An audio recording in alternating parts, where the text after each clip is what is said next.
Lihim na estratehiya, US, Russia at Iran, nagbabago ang mga alyansa. Sa gitna ng masalimuot na mundo ng pandaigdigang diplomasya, isang nakakagulat na hakbang ang ginawa ni Pangulong Trump noong March 2025 upang lutasin ang matagal ng tensyon sa kontrobersyal na nuclear program ng Iran. Sa kabila ng mga dating hidwaan at alitan, humingi siya ng tulong kay Pangulong Vladimir Putin ng Russia upang mamagitan sa negosasyon, isang desisyon na nagdulot ng malaking pagkabigla sa buong mundo. Ngunit paano nga ba nabago ang mga alyansa at estratehiya sa pagitan ng US, Russia at Iran? Ano ang magiging papel ng Israel sa napakakomplikadong prosesong ito? At paano magwawakas ang labanan na ito na may kinalaman sa kapayapaan at seguridad ng buong mundo? Alamin natin sa video na ito ang mga posibleng kahihinatnan ng mga negosasyong ito. Pero bago tayo magsimula ay baka pwedeng paki-like at subscribe ng video na ito. Malaking tulong at bagay na ito sa aming mga content creators. Maraming salamat po. Kaya naman simulan na natin. Noong simula ng buwan ng March 2025 ay gumawa si Pangulong Trump ng isang matapang at ambisyosong hakbang upang subukang lutasin ang patuloy na lumalalang sigalot kaugnay sa kontrobersyal na nuclear program ng Iran na matagal nang nagdudulot ng pangamba at pagkabahala hindi lamang sa mga kalapit na bansa kundi pati na rin sa mas malawak na komunidad ng mga bansa sa buong mundo. Sa kanyang formal announcement ay ipinahayag ni Trump na nagpadala siya ng isang liham na may malinaw at direktang mensahe sa pinakamataas na pinuno ng Iran, si Supreme Leader Ayatollah Ali. Ang liham na iyon ay naglalaman ng mariing paghikayat sa Iran na muling umupo sa negotiating table at pumasok sa isang bagong kasunduan na naglalayong makamit ang kapayapaan hinggil sa kanilang nuclear program. Subalit hindi nagpaabot ng mensahe si Trump nang walang kasamang babala. Tahasan niyang ipinahayag na kung ang diplomatikong paraan ay hindi magtatagumpay, maaaring ang tanging alternatibo na lamang ay ang paggamit ng military force, isang bagay na nagsisilbing ultimatum sa gobyerno ng Iran. Ayon kay Trump, may dalawang paraan upang harapin ang Iran militar o gumawa ng kasunduan. Mas gusto kong gumawa ng kasunduan.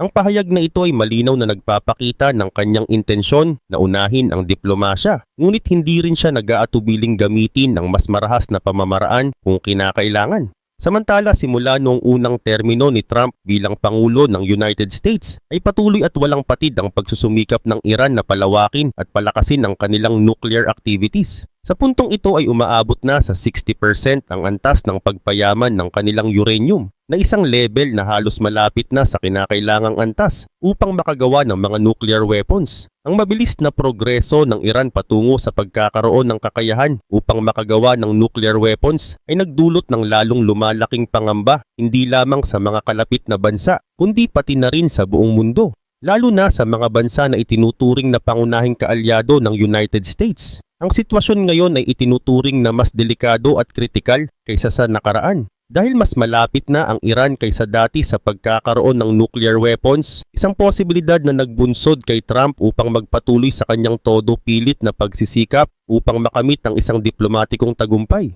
Ang pagkakaroon ng isang nuclear-armed Iran ay nagdudulot rin ng seryosong banta sa pag-iral ng Israel bilang isang bansa na patuloy na nakikipaglaban para sa kanilang seguridad at kaligtasan. Bukod dito, ang posibilidad ng pagkakaroon ng isang nuclear war sa rehiyon ay nagdadala rin ng napakalaking panganib sa pandaigdigang kapayapaan at katatagan. Ngunit sa hindi inaasahang hakbang na nagbigay ng malaking pagkabigla sa mundo, ay humingi si Trump ng tulong sa isa sa pinakamalaking karibal ng Amerika, si Pangulong Vladimir Putin ng Russia. Ang kanyang hakbang upang makipag-alyansa o kahit man lamang makipagtulungan sa Russia ay itinuturing na isang strategy na nagpapakita ng pragmatism at practicality.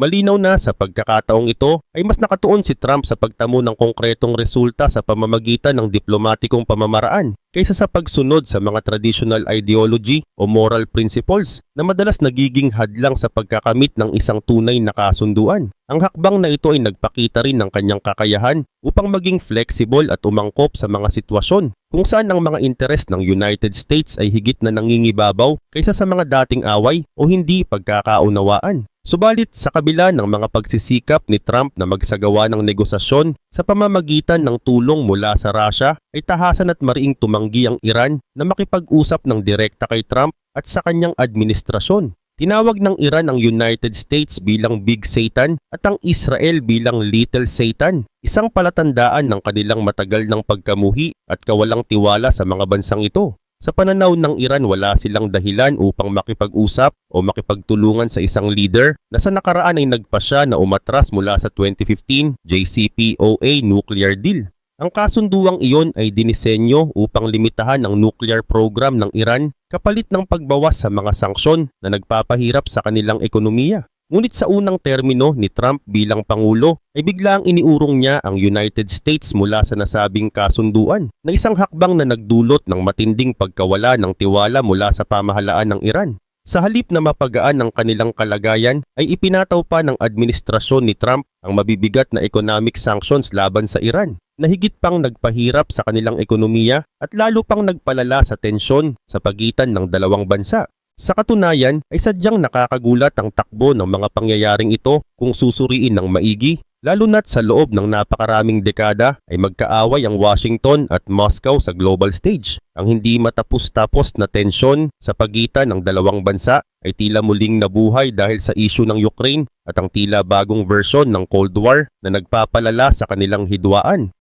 Kontrobersyal din ang relasyon ni Trump kay Putin dahil ang policies ng United States ay matagal nang kinikilala ang Russia at Iran bilang mga kalaban sa larangan ng international politics. Ngunit ngayon ay nagiging kapansin-pansin ang tila pagbabago ng direksyon kung saan mismo si Putin ang lumalapit upang mamagitan sa negosasyon sa pagitan ng United States at Iran na siyang nangangakong tutulungan ng Amerika na maresolba ang issue tungkol sa nuclear. Sa kabila ng kanilang hindi pagkakaunawaan at patuloy na pagtutunggalian, ay sino nga ba ang mag-aakala na darating ang araw na mangyayari ang ganitong uri ng usapan? Gayun din naman ang makasaysayang Russian compound na Russian Orthodox Complex ay itinayo noong taong 1890 para sa mga debotong Russian na naglalakbay patungong Jerusalem. Isang lugar na sumasalamin sa malalim na kultura ng Russia at ang hindi mapapantayang koneksyon nito sa relihiyon ng Jerusalem. Higit pa rito ay nagsisilbi rin itong sentro para sa komunidad ng mga Russian sa Israel na hanggang ngayon ay patuloy na pinapahalagahan ang kanilang pananampalataya at mga tradisyon.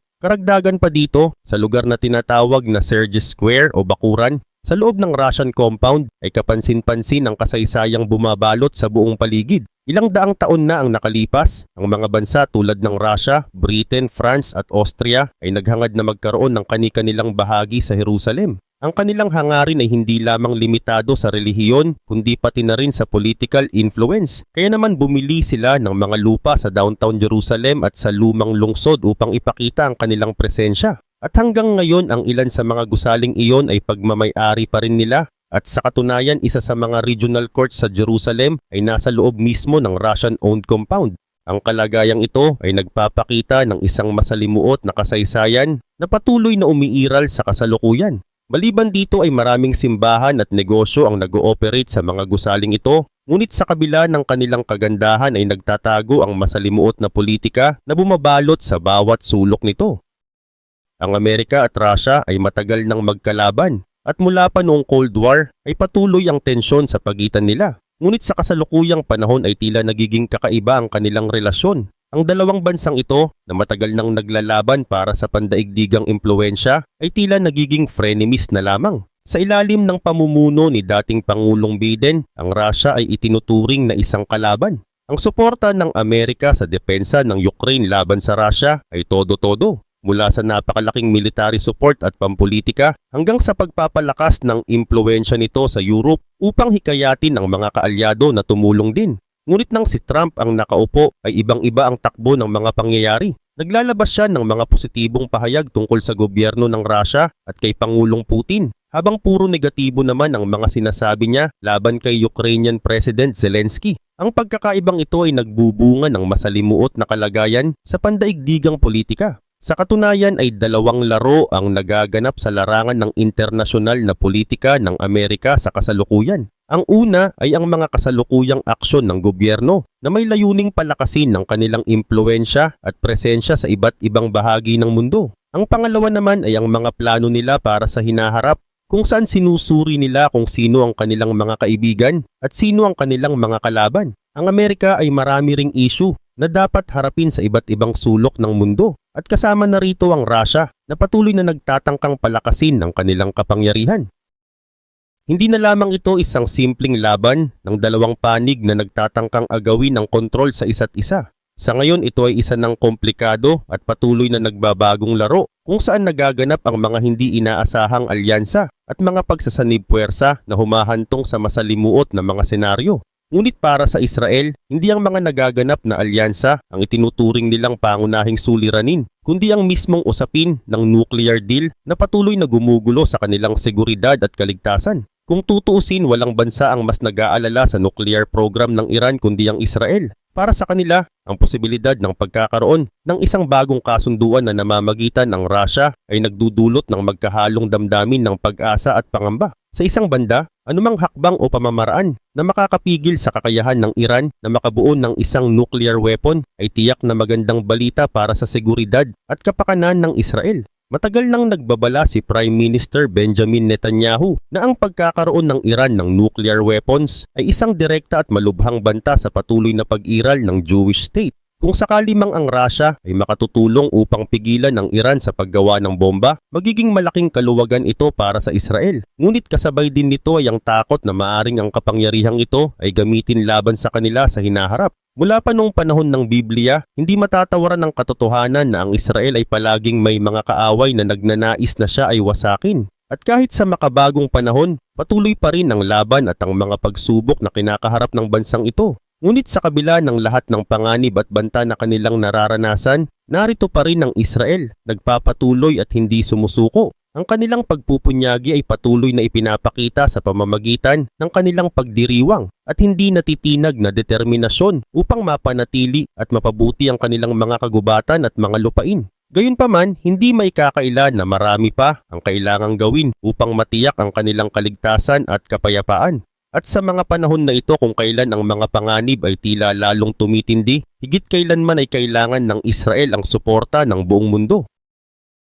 Kapag iniisip ang mga pangunahing isyung nakapaloob sa usaping ito, maliwanag na para sa buong mundo ay malaking problema kung sakaling magkaroon ng nuclear bomb ang Iran. Dalawang dahilan ang maaring tingnan dito. Una, matagal nang nagbabanta ang Iran na pupuksain ng Israel at maging ang Estados Unidos. Kung hahanapin at susuriin ang mga pahayag nila hinggil sa paggamit ng nuclear bomb, malinaw ang kanilang hangarin na wasakin ng Israel, sirain ng Amerika at pabagsakin ng Western way of life. Ang layunin ng Iran ay hindi lamang para protektahan ang kanilang bansa, kundi upang palawakin ang kanilang impluwensya sa buong rehiyon at marahil ay higit pa roon. Kung titingnan ang mga kilos at galaw ng Iran, makikita na ang kanilang layunin ay pagpapalawak ng kanilang impluwensya sa pamamagitan ng pagbibigay ng mga armas, teknolohiya at pondo sa bawat terrorist group na kaya nilang abutin sa loob ng isang malawak na saklaw na humigit kumulang sa 2,000 kilometers. Kaya't kung sakaling magkaroon sila ng nuclear bomb, ano ang maaaring mangyari? Una, magiging napakahirap para sa Israel na umatake sa Iran dahil magkakaroon ng Mutual Assured Destruction o MAD.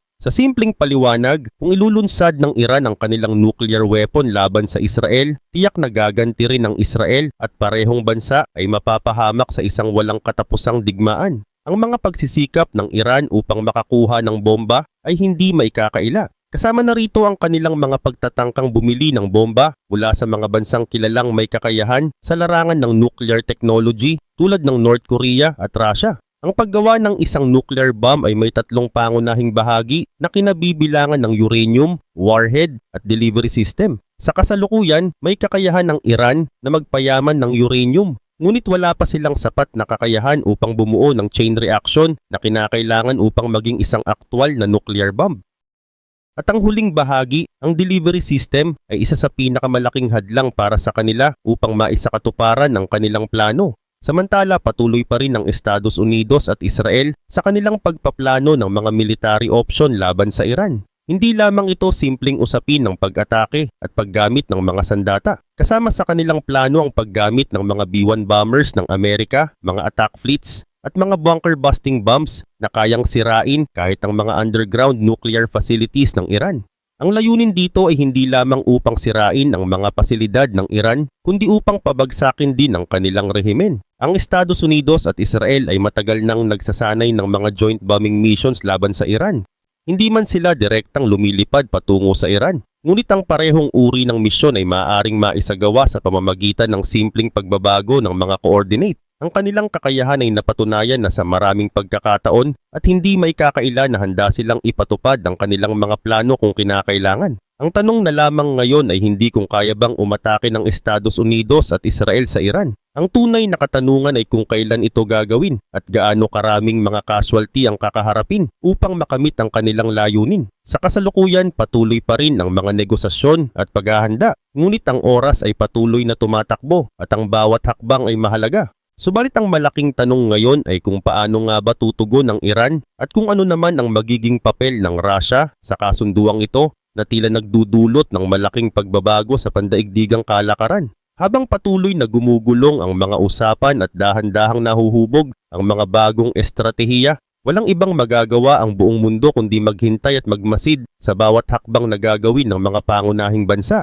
Sa kabila ng lahat ng mga pagtatangka upang magkaroon ng kapayapaan at diplomatikong kasunduan, nananatiling misteryo ang magiging tugon ng Iran at kung paano isasakatuparan ng Russia ang kanilang bahagi sa napakakomplikadong prosesong ito. Kasabay ng mga seryosong talakayan at usapan tungkol sa geopolitics at mga kasunduan, tila nagiging bahagi na rin ng araw-araw na buhay ang mga simpleng bagay tulad ng pagkain. Parang nagiging tradisyon na para sa kanila ang makatanggap ng mga libreng lunch, pagkain at hamburger o mga simpleng bagay na tila nagiging bahagi ng kabuuang proseso ng kanilang pagsisikap at pakikibaka. Hindi may kakaila na minsan ang mga ganitong simpleng kaligayahan ay nagbibigay ng kakaibang lakas at inspirasyon para magpatuloy sa kabila ng lahat ng mga hamon at balakid. Ang naging desisyon ni Trump na isama si Putin sa mga negosasyon patungkol sa nuclear na usapin sa Iran ay isang hakbang na nagbukas ng isang bagong kabanata sa pandaigdigang diplomasya na tila hindi pa nakikita sa nakaraan. Sa bawat hakbang ng mga lider ng iba't ibang bansa, nagiging mas maliwanag na ang mga usapin tungkol sa nuclear ay hindi lamang limitado sa isang bansa o rehiyon, kundi isa itong issue na may kakayahang baguhin ang balanse ng kapangyarihan sa buong mundo.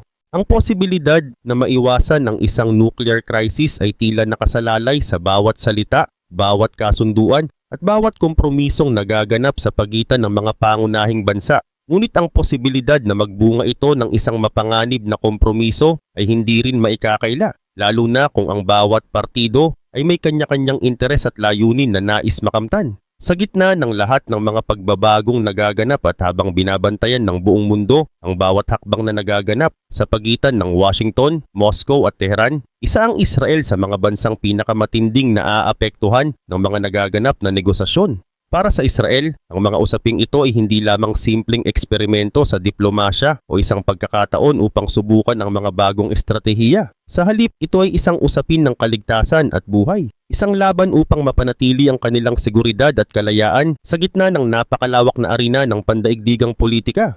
Bagaman may mga pangakong binitiwan mula sa iba't ibang bansa na nagpapahiwatig ng suporta at pagkakaisa, nananatiling mababaw ang tiwala ng Israel sa bawat kasunduan na nagaganap. Ang kanilang mga karanasan sa nakaraan ay nagbigay sa kanila ng aral na ang mga salita ay maaaring maging marupok at madaling baliin, lalo na kung ang mga interes ng ibang bansa ay nakataya.